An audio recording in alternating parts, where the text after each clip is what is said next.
Get the Balance Right, a podcast for creative female entrepreneurs who want to get control of their finances, make more money, and live a balanced life.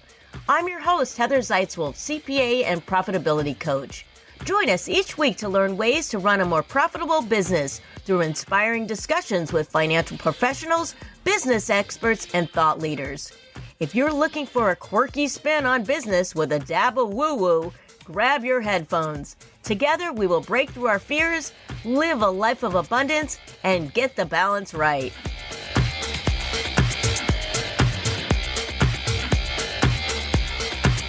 Hey, everybody. Welcome to Get the Balance Right podcast. I am your host, Heather Zeitzwolf, CPA, profit advisor, and money coach. I have a question for you. How long have you wanted to be an entrepreneur before you started? Was it something that you dreamt about every time you punched that proverbial clock? Or maybe each time your boss made you do a mundane task that was mind-numbingly boring? Ugh. Or what about when you had to kindly assist a verbally abusive client while holding back the urge to stand up for yourself? Yeah.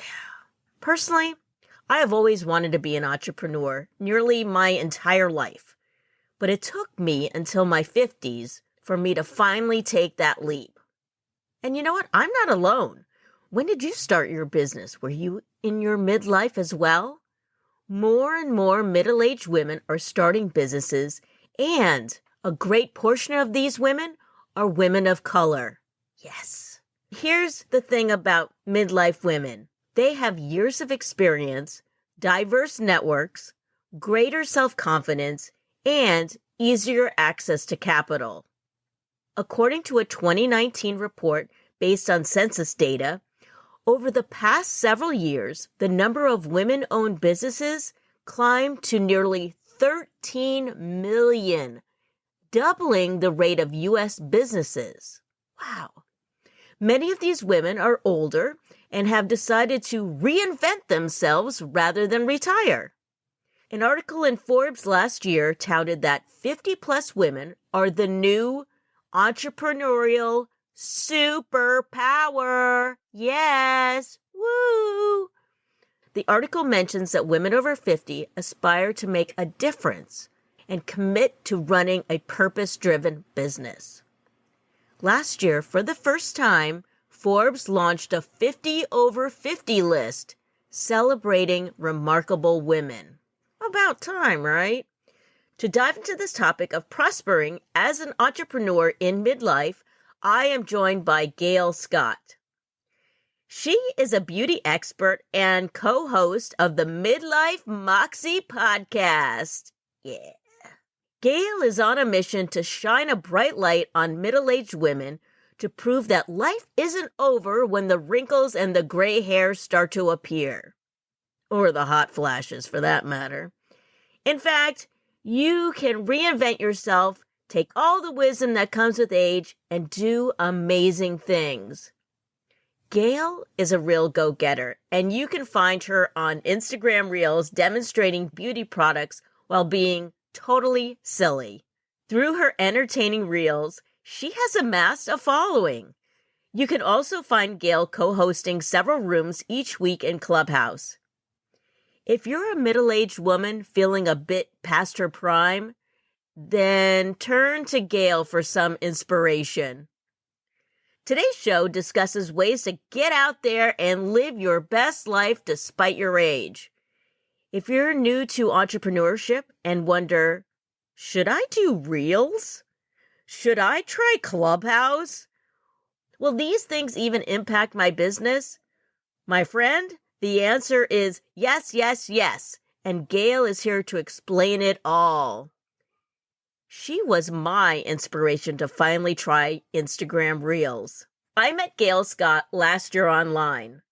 1 minute, she was not in my life, and then suddenly she kept appearing everywhere in my life. Do you ever think about how specific actions you take in your life that seem so small and insignificant at the time can change the trajectory of your life? I've always been fascinated with the idea of chance. Now, okay, of course, I am a film nerd, so you may not remember this, but if you are into film, you might. Do you remember that Paul Thomas Anderson film, Magnolia? It came out like late 1999, early 2000. I love that movie so much. Oh my God. Besides having a hauntingly beautiful soundtrack supplied by Amy Mann, personally, I feel it was a masterpiece on the concept of chance, which included a crescendo of fortuitous events as frogs fell out of the sky. But is chance real?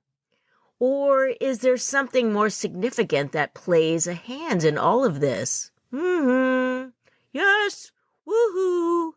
You could call it God, the law of attraction, or the force.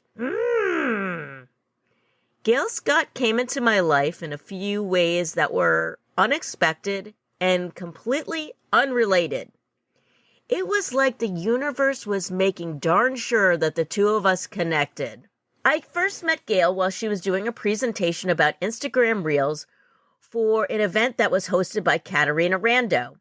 You might remember Katarina Rando. She was on my show in an earlier episode. When Gail presented, it was so impactful that I decided to finally try Instagram Reels. People have been trying me to do this for a long time, and it was Gail Scott that got me into it. Then, just a couple of days later, after seeing her present, Gail suddenly appeared in a Clubhouse room that I was in. Then, within the same week, she showed up at Pod Pals, the bi-monthly meetup hosted by Adam from Podcasting Business School. Coincidence? Maybe. But here's where it blows my mind. I was in Greenville, South Carolina for an accounting conference. After a series of random events, I ended up getting breakfast at a place called Biscuit Heads because it was on my way. I was going to go on this walk, and they happened to serve vegan biscuits. I'm in the South. I got to have a biscuit, right? In the South, I guess they call biscuits cat heads or something because of the size of the biscuits in the South. I don't know. I had no idea about this, but thus the name of the place, Biscuit Heads, and the imagery in the restaurant. So they had cat stuff everywhere. So because of all the cat stuff, I felt compelled to take photos. Now, I never take photos in restaurants, and I barely ever take photos at all with my phone. But there was a sign on the table explaining this whole thing about Biscuit Heads. And so I took a picture of it, and I don't know, I'm on vacation. I'm like, I should be updating my Instagram. I post this picture of this thing explaining Biscuit Heads.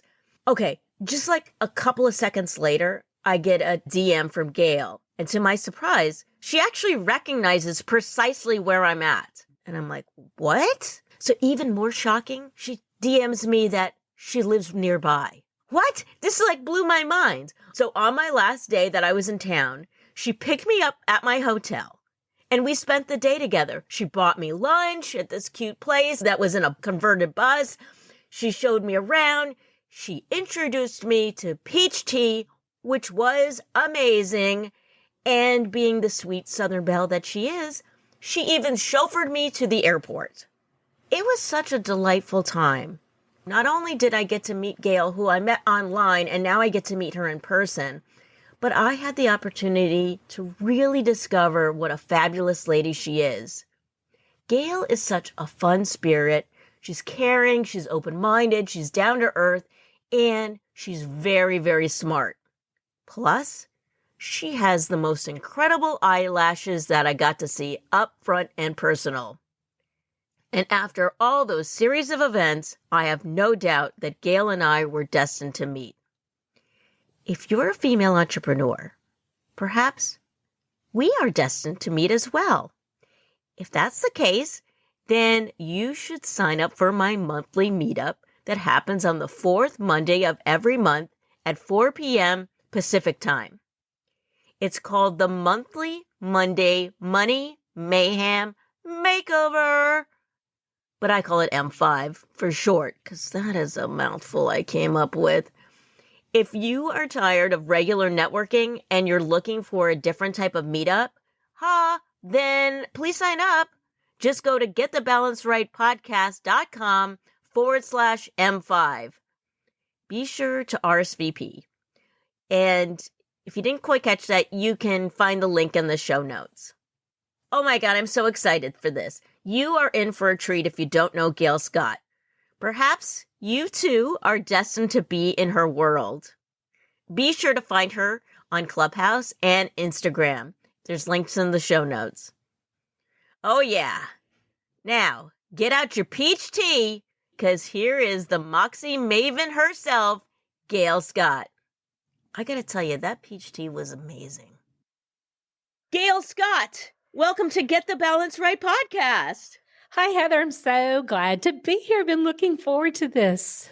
You are my favorite Southern belle, and I was lucky enough to hang out with you for an afternoon, and you introduced me to peach tea. Oh, peach tea. Today I'm having raspberry, just so you know. That's another option. And you also introduced me to some interesting Southern cuisine that I still have to veganize. Gail, you are a woman who has got moxie.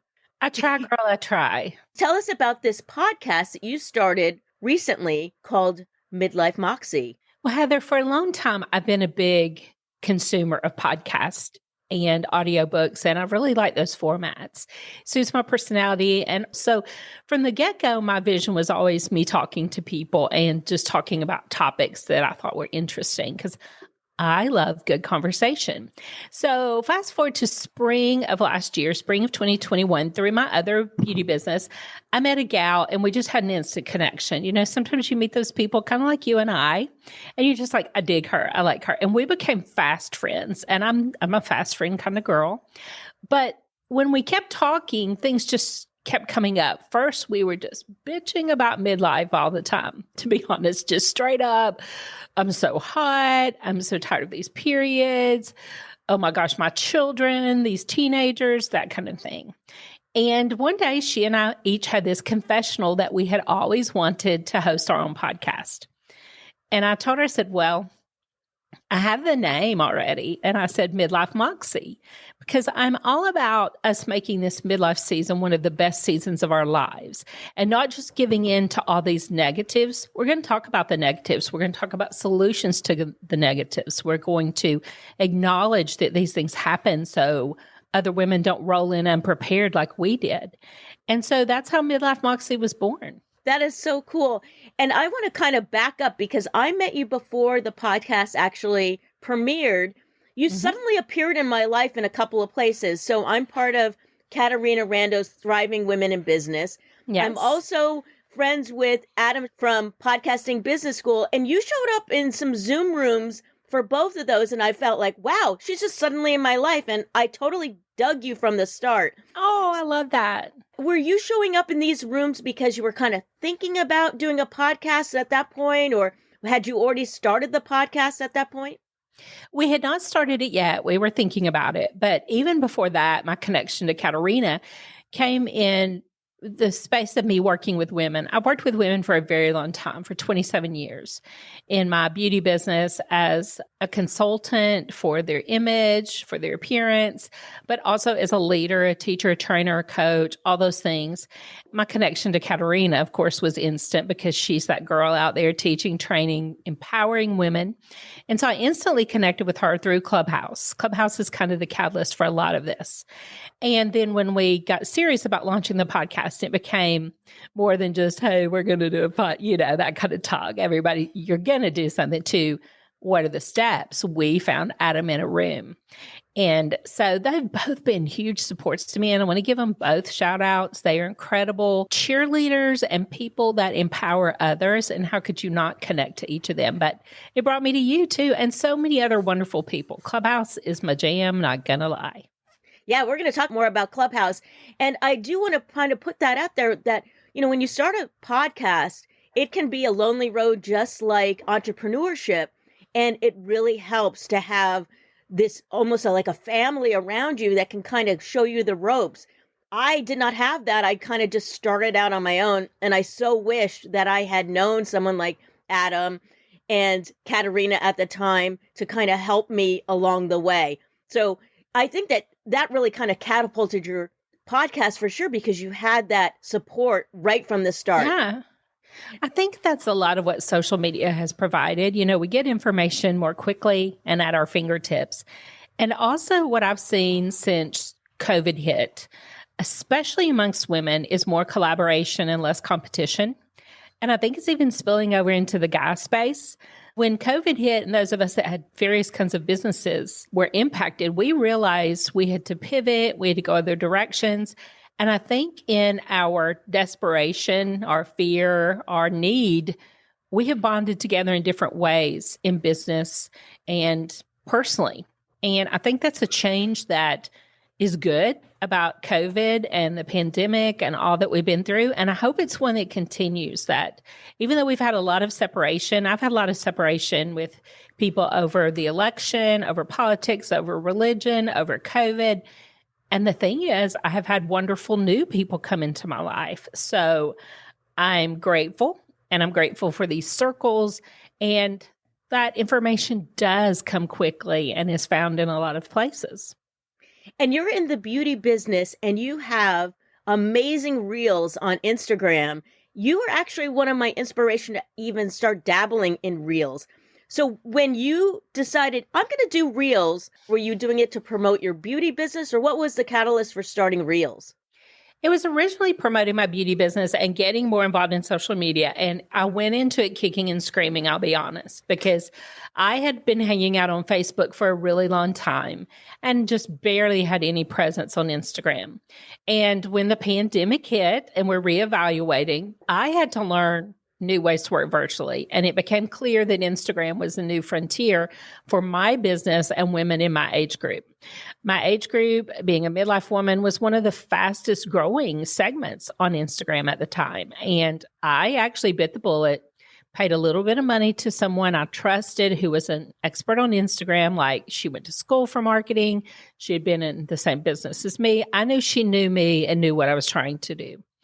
When I saw it, I saw it. When I saw the potential, I just jumped in, and reels became very fun to me. Now, some days do you want to do them? No, I don't want to get dressed and put on my makeup and get the lighting right. But when you're doing them, being able to use that creativity to grow your businesses and your brand, that's a big deal. And I will say, Heather, that was one big revelation for me during COVID, was that I am a brand beyond the brand that I represent in cosmetics. I'm a brand beyond, other things I do. I personally, Gail Scott, am a brand. And I decided to run with that. And that was kind of revolutionary for me. Yeah, it's amazing. Your personality comes out in these 30-second or 15-second reels that you produce. And they're funny, they're fun, they're engaging. It's not just like someone dancing around. You have some different humor in there. And when you started, okay, so you had this person that you were working with, this marketer. Were you also looking at what other people were doing and their success in reels and what was being successful, or were you just kind of doing your own thing? How did you kind of structure it? I'm going to say yes to all.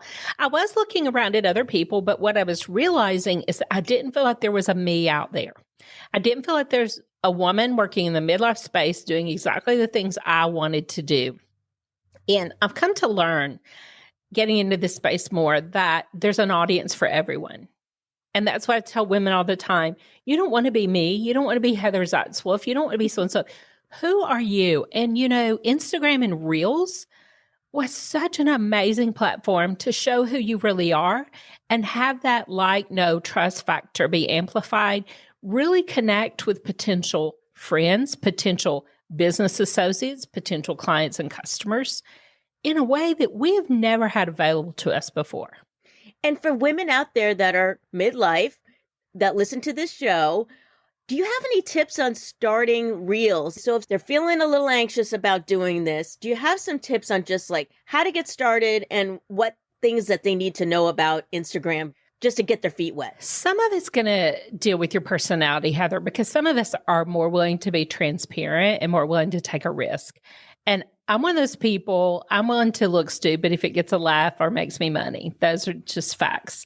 And I'm not quite as protective of my image as some people. Maybe I should be, but hey, I think if anything, 2021 taught us, let's get real. So there's options out there to learn for free. Now, you didn't know this, and you're not asking me this question because I'm actually have a course coming up, Reels 101, like which button to mash. Because for some women, for me coming in, I did not know.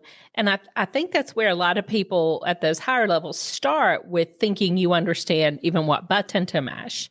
And what I realized is that once I learned to do these, I was walking my friends through it, like get on Zoom with your phone. Okay, click this button, mash that button. Let's do this. And I thought, I'm doing this for free and my time is valuable. I need to just put it out there at a very inexpensive rate, teach a bunch of my friends all at once. And so I've got some things coming up on that. It's going to be Reels 101. And then I've got a class coming up on getting a good biopic, because as we move into these spaces for Instagram and Clubhouse, and we're representing ourselves in these different ways, we have to have a mind shift about our image. And if you've been working face to face, you knew what you looked like face to face, but getting the right picture for these tiny little avatars is a whole different ball game. And it's part of the game. And it really hurts me when I see women, I click on their picture and the picture does not say anything about who they are. And when I go over to their Instagram, there's a vibrant, wonderful, amazing woman, and their picture over on Clubhouse was just dead. That breaks my heart because I know what they're missing out on. So what I've tried to do is, and my advice for other women as times changes, what do you know that you can teach someone else? And that's become part of my brand and part of my business. And it was new to me. I think we all think, what do we know? What do we have to share? But even women who have been stay-at-home moms, you may be a fantastic cook and maybe you need to start a YouTube channel about cooking, or like Heather, you know all the vegan secrets. And whatever you know, there's somebody behind you who doesn't know that. And there's all different levels. So I think one of the beauties, again, of the pandemic is seeing people find new ways to be influential and to earn income for their families and new ways to represent themselves. Yeah, I love that. And we had Julie Hood on the show, and she talked about building courses. So if people haven't heard that one, go back and listen to that one. That's a really good one, which she talks about looking for the things that you know that you're ahead of other people and utilizing that to build a course. I am so excited to see your course, Gail. This is really exciting. So when that comes out, we'll have a link in the show notes to that for sure. What are some reels that you have seen that have really had a lot of likes or shares or whatever it is, that more engagement, I guess you'd call it, for? Is it ones that are the funny ones? Does it have music, or do you see a trend? Tell us, Gail. The music has to be there. The music is one of the things that the algorithm will feed off of. But I want to say this, it's not all about likes. That's a big part. And that algorithm play in that game is a big part. But the biggest part is that you're connecting with the people who are your target client, the target person you want to influence, whatever you're doing, even if you're not in a business space. And so my clients, what I know that they like comedy, they like education, they like fun, they like me being very real. And then there's another type of content they like called carousels post. And those are different than reels in that they're a little more static, but you scroll through the different graphics for those who don't know. And it's a great way to put out content in a format that people can just chew it up really quickly. Boom, boom, boom, boom. 4 quick points, 5 ways, 6 ideas, things like that. And I've noticed my clients like both of those things. They like the voiceovers a lot on reels and taking those and make them apply to something I do. They also like when I'm transparent. They like when I'm honest. They like when I'm raw and real. So those are the things I've noticed. And I encourage any woman, look at who your audience is and speak to them. Everything you put out, everything you do should be as if you're looking into their eyes and talking to them. You really are a marketing genius. Another way that you've been marketing yourself is through Clubhouse. And that's how I met Adam, was through Clubhouse. It's been, like you mentioned, it's been such a godsend during COVID to actually get to communicate with people. It's not just sending someone a DM. You never hear their voice. They keep changing it too, which is pretty cool. They keep adding on more things to Clubhouse. And now if you have an Android, you can also join Clubhouse. And I just heard that they're going to be rolling out a website version of it so you can listen to it on your laptop or whatever rather than on your phone or your iPad. What made you get started? Were you first like a listener on Clubhouse, or did you just start talking off the bat? How did you get yourself into Clubhouse? Well, back when I hired a little help on Instagram, that person just mentioned it to me kind of in passing. She said, "Have you heard about this new social media platform?" And I'm like, absolutely not. I've got more than I can handle. No, I don't need another social. I totally was being a brat because when I looked into it, it was exactly what she said. It was a perfect format for me. I do like to talk and I love interesting people and I love new friends. So it was, a perfect storm for me. But here's what I have found, Heather, that has been amazing. In my business before, I depended on a little bit more of an organic model to meet new people, new potential clients. Now, there was some intentional organicness to that, if you know what I mean. I would do certain events, I would be certain places and invest in certain things to grow. But here's what I found. People talk about how on social media you don't make real friends and it's all fake. That's just a lie from the pit of hell. Like we met and then we met in real person and the connection was real. Like in real person, you were just like you were on social media. And so I came in about March. I instantly saw that I could build an audience here and I could have a voice here and I could be on the front end and be more of an early adopter to this platform. I also knew that I could push out content and that I could talk about different, I had years of teachings and trainings and content that I could pull out, at a minute's notice. But here's what was magical to me, Heather. I realized that proportionately, the number of sharp, intentional, inspiring, amazing, incredible women that I was meeting through Clubhouse was proportionally higher than the number of people I would meet in my real life, especially with COVID going on. I mean, it sped that process up greatly. And it was a real key to me, not just losing my mind during COVID, connecting with these women like yourself, being inspired, being motivated, knowing that you guys were out there too, and we're walking through all this together. It would have taken me years to meet women of this caliber in my real organic life, just out on the streets in little small town South Carolina, that I was able to meet through these incredible platforms and form real relationships. That's the thing. I've become tight with these women. We talk personally now, not just through business. So it's been a boost to my personal life, my friendship circles, as well as my business. When you first started with Clubhouse, I think this is really fascinating because you have this podcast, but you were doing things before the podcast, almost like to kind of ramp up and launch this podcast. So when you were on Clubhouse, were you talking about beauty or planting the seed for Midlife Moxie, or did you open rooms? I'm going to say yes again to all of it. We very quickly saw that this could be a proof of concept for what we were trying to do. We could see if women were interested in these topics.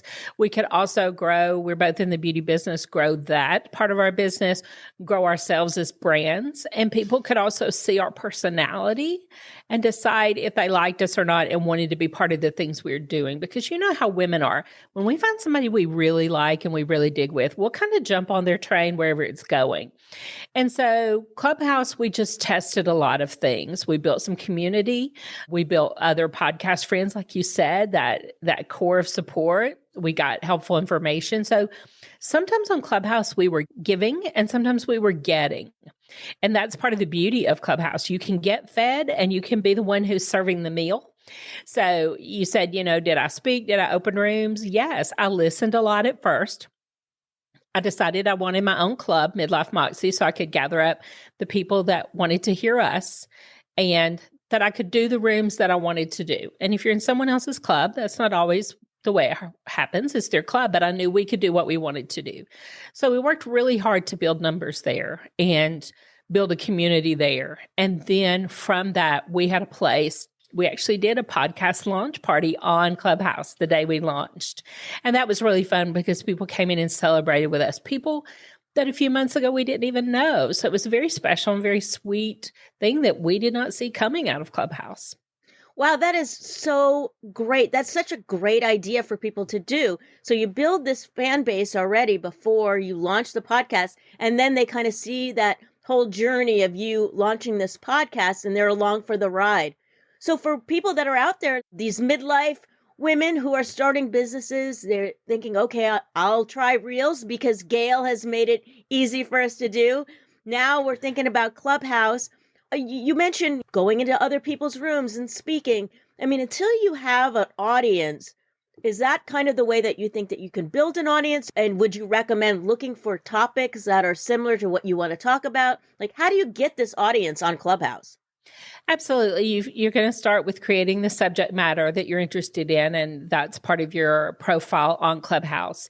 And then you're going to go into rooms. And when you're in rooms and you find people that you're interested in following, you're going to give them a follow. But if you scroll down on their profile, you're going to be able to see if they own any clubs and the other clubs they participate in. So you can find other clubs that way. And then once you get to that club, say I'm following Heather Zatzwolf and she has this club and I love her club.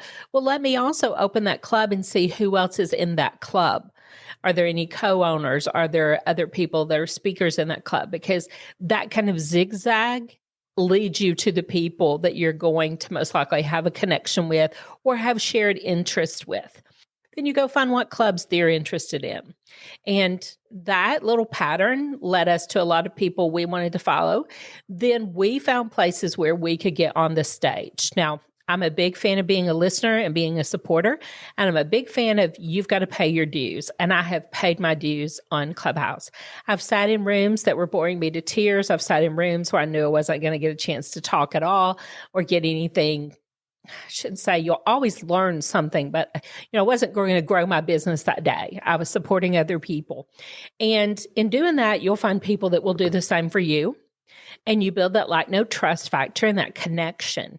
And people start to follow you and they start following you into different rooms and different clubs, but also aligning yourself with some other groups of women and maybe doing a room in their club with this group and a room in this club with that group will expose you to more people and start to build your audience. Now, we're seeing some shifts in Clubhouse and the question becomes, do you really need your own club? Maybe not. You may not. You may want to just be a part of one of the other really large clubs. Like I'm part of Hey Girl, You Can. So we actually host a lot of rooms in there because they have almost 40,000 members, almost all women. So if she is willing, which she is, to allow me to host rooms in there, then why would I not use that amazing platform? That's a place that we hang out and spend a lot of time. Also, Second Act Sisters. We have a lot of our midlife friends over there, and they welcome us to come over there and do chats in rooms. So you really become collaborative and supportive. Also, a way that we grew was inviting other people to do rooms in our club. And then when they come into your club, their audience sees your club and finds out about you, and you repay that by going and co-modding with them when asked. So there's a lot of collaboration, Heather. You've been doing this in a very targeted manner. Besides paying your dues, when you get into Clubhouse, you can go down a rabbit hole of hours and hours, and it ends up not even being productive. It seems like you really need to have a strategy around what you're doing on Clubhouse. Sure do. And you seem like you really have one. So can you break down what it is that you are looking for and what the goals are that you're trying to achieve from that? So it's not just, oh, I want to get followers. That's good and all, but what does your strategy entail exactly? I wanted not only followers, but I wanted the right followers. You're also looking to bring people out of Clubhouse. Clubhouse is a starting point, and you want them to come over to your other social media platforms like Instagram. So your really strong bio in there, and I'm just going to say Clubhouse gives you the opportunity to create a bio pretty much unlike any other platform that I've been on. It's very generous in how much space you have and the way that you can promote yourself in there. You can put other links in there that aren't live that people can, of course, cut and paste. But I'm looking for interesting people on topics that midlife women care about or other topics that I care about. Now, these rabbit holes, the best way to get out of those is take them out of your feed. And if you see certain ones popping up, you can tell the algorithm, I don't want to see this type of room anymore. Also figure out who you followed that is getting you into those, is making that appear in your feed.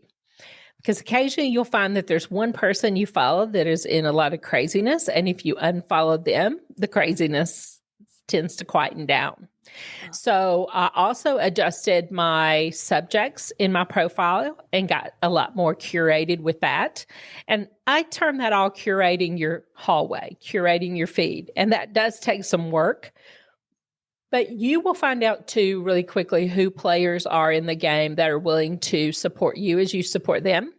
And the ones who don't want to play that way usually get eliminated from my feed. And I look for women that I can add to their platform and they can add to mine. When you open up a room and have a stage, there's that fear of, oh God, is anybody going to show up? Before you even launch a room with topic, you really need to have some prep work involved. As far as promoting in advance or coming up with a great title, what are some things you can do to make sure that people are going to show up and it's not just your friends that you're begging to show up to your Clubhouse room? Well, I'm just going to tell you this. Sometimes it's a crapshoot. Now, especially if you're in a smaller club. And our club has almost 900 members in our club, and we can still do a room and no one show up because that's small beans in the world of Clubhouse. When you're in Hey Girl, You Can with almost 40,000 members, you can almost always get somebody to pop in. But the question is, can you pop in and keep them? Because people room hop very frequently on Clubhouse.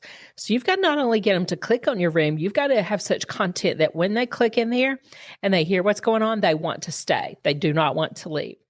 So there's a couple things. One, it's trial and error as much as it is preparation, because you can prepare a fantastic room, but it may just be that that day and time wasn't good. It may be that someone else had a super big room going on that attracted a lot of people. There is a ton of variables, and you have to be willing to say, I'm going to plan this and I'm going to try to do it. I don't recommend you put a ton of time into planning content. You need to go with content that is easy for you to just pull off the cuff. It's germane to what you do. You know it like the back of your hand, so that you don't have that disappointment. If you get in there and you need to just close it, you close it and you don't feel like you wasted time. Now, there's some things to consider. How you name your room matters. Using little emoticons in the title matter. You have to take almost an SEO type approach, because there is a search feature that is relatively one of the newer functions. It's only been out a few months. It's called universal search. And people are going to search for topics. They're going to search for people. They can search for rooms, and they can search for clubs. So you want to make sure you have keywords in your title that are going to attract if someone is looking for a room or a club that's on the subject matter you're looking for. So you can't just have a title that sounds cute if it's not going to help you in any kind of search capabilities. So the game has changed quite a bit. Now, there's also some other little things we do, like sometimes when you come into a room, you'll hear silence because people are pinging in their friends. Who wants to hear silence? So I try to be ready from the go. Either I'm talking about what we're going to be doing while I'm pinging, or I have music. And music lets them know this room's here, this room's popping, we're getting it going. You also have to learn to tell people what you want. So one way you grow is you tell people in your rooms to follow you. You tell them how to follow you, because some people are new. Click on my name, click here, click this button, click always. Also join our club, la, la, la. You have to really tell people what to do. And then last but not least, Clubhouse added the feature of links. You can put in a link to like my podcast. You can put in a link to a website. While you're talking, they can be visiting your podcast page or your website. So Clubhouse is helping us, but it's kind of an ongoing game to play, to be honest. And I do like games, Heather. Well, Instagram is also the same. They keep changing things as well. The people that have tried Clubhouse in the past and thought, oh, this seems like a waste of time, try it again, because they are changing things. All right, I could talk all day with you, Gail. You are an amazing woman. I just absolutely adore you. And you are an inspiration for women who are in their midlife that may be thinking like, oh, my life is over. But so many women out there, this could be the beginning. Maybe they're divorced, maybe they lost their job, or maybe they're not ready to retire and they want to keep working. What are some things that you would recommend to these ladies that are thinking like, what do I do next? And I want some moxie.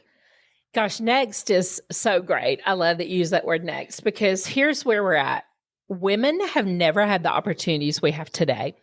We have the opportunities for full-time careers. We have the opportunities for part-time. We have split time. We have side gigs, side hustles, entrepreneurial deals. There's never been so many ways for us to make money that's legal, moral, and ethically right. So here's what I want women to understand, and this is where we get into my Midlife Moxie space. Doesn't matter what you've been doing up till now. You may have made a decision about your career when you were 20 years old and you had to make that selection in college, which track you're going down. And a lot of people make those decisions when their brain is not even fully developed. And now that you're a little more mature and the kids are probably grown and you probably have a little more financial stability, this is a season where a lot of women make a shift. And the options are endless, Heather. You can take a small portion of what you've learned over the years in a career or as a homemaker or as a mom and turn that into a business. You can host a podcast. You can write a book. Book publishing is easier than ever. You can start writing a blog.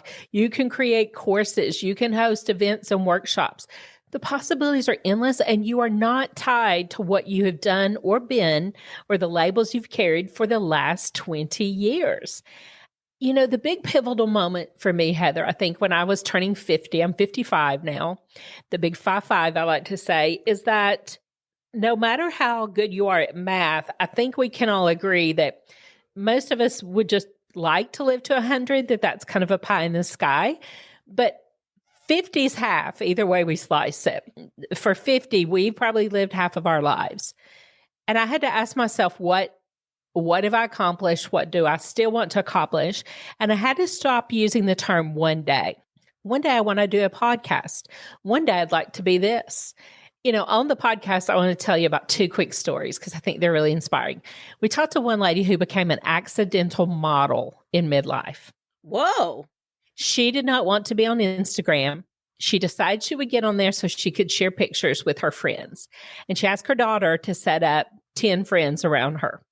And she did. But someone invited her to a style challenge. And she just started posting cute outfits and hashtagging it. And her audience grew a little bit. And she was contacted by a modeling agency who said, "We want to work with you." She told us, she said, "I thought it was a scam." She said, "I told them, oh, thank you. How sweet. But I'm 48 years old. I don't think I'm who you're looking for." And they're like, "No, you're exactly who we're looking for." And now she has a mass of followers. She gets tons of free clothes. They put her through a modeling course. She gets paid modeling gigs, very nicely paid modeling gigs. And now she pretty much has even stopped a lot of the modeling gigs because she makes so much posting on Instagram for these different clothing vendors, and it all came by accident. She was a stay-at-home mom of 4 kids, not looking for anything. Another friend was in the health and wellness space, and she had always liked to dance. And when COVID hit and she had been teaching all her live courses, she had to pivot. So she started posting some of her shuffle and dance routines online. And I'm going to give you these Instagram accounts because I want you to follow these ladies. Somehow she grew her audience from 10,000 to 100,000 in a year, right at 100,000. And now Instagram pays her to post reels of her doing dancing and shuffling for exercise. Again, she didn't see it coming. Nobody even knew that. Who knew these things even happened? So, Heather, I want women to open their eyes to the possibilities. You never know what's out there. Be fearless, be brave, take a risk. I mean, when you're in your 40s and 50s, what do you got to lose? Who gives a rat's butt what everybody else thinks? That's the beauty of midlife. And just go for it. So I want you to go look up Cammie's Happy Place and Lisa Lou Fitness on Instagram. Those are 2. Lisa's already been on the podcast. Go back and hear her story. It's so funny. Cammie's is coming in about 2 weeks, I think, because we're going to be doing our own style challenge with Midlife Moxie. But we love sharing these stories of women who've made pivots, who've discovered new things. It's just been incredible to get to share their stories with everyone else and be part of inspiring and changing what things look like for midlife women. Oh, that is so fabulous. I love that. And it goes to show that you don't have to be a millennial or a Gen Z to be an influencer either. You could go out there and do your reels, get on Clubhouse, do all the things. You never know what's going to happen. There's an audience for everyone, is that you can quote Gail Scott on that. I would love your thoughts on niching because you have such a great niche. You could be talking to any women. You could be a women's chat show, but you picked midlife. Obviously, you're in your midlife. Was that sort of part of it? Did you want to highlight them? Well, anyone who's in these kind of spaces will tell you about niching down and knowing who your target client is. I've been in sales for a very long time, and niching down sounds scary because you want to sell to all the people. But wow, the power you have is multiplied when it's going to the right audience. You can quote that one too. You'll have less frustration and spend less time when you're in the right room, when you're in the right zone, when you're with the right people. But it was a scary process for me because I wanted to be everything to everybody. But when we niched down and we found our audience and you talk to that audience, that's when the magic happens. And so that's critically important because it then drives everything you're putting out there. All the content you're putting out there is going to be directed to that group. And so it's going to hit, it's going to land, it's going to connect, and you're not going to feel like you're all hit and miss all the time. So that was a very important part, but not one that I embraced easily. It was very difficult for me, but I'm so glad I did. And while we picked midlife, I was there. And every day I felt like I had so much to say, so much to ask, so much to talk about.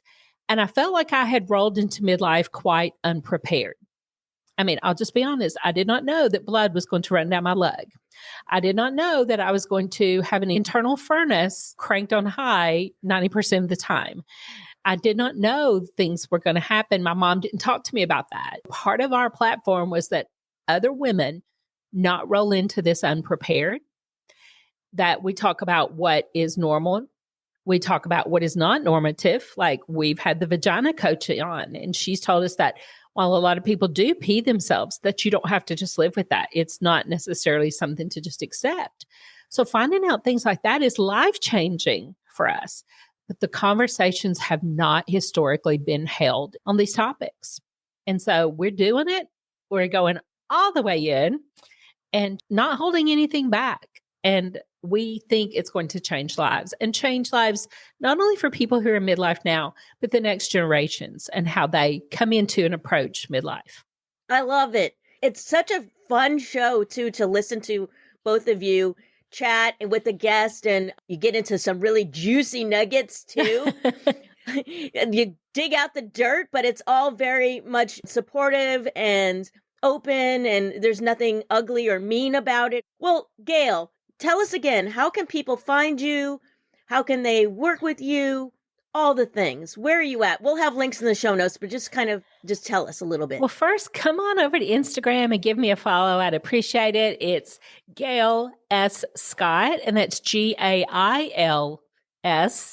and then another S for the last name Scott, Scott. And we have our own website now for the podcast. And the great thing about that is you can listen to the shows there, but also you can go to the blog. It's midlifemoxie.net. And the women who are coming on are also writing content for us to go on the blog. Christina and I write as well. That's my partner. And she is at One Sassy Massy over on Instagram. She's a lot of fun. And they can come there and be part of that community, sign up for the newsletter. And how do you spell Moxie? Because there's two spellings of it. How are you spelling it? Moxie. Gail, thank you so much for being on the show today. This has been such a delight, and I love talking to you and seeing you. And it's always so much fun hanging out with you. Well, thank you for having me, Heather. I adore you. And until I see you again, get your Moxie on.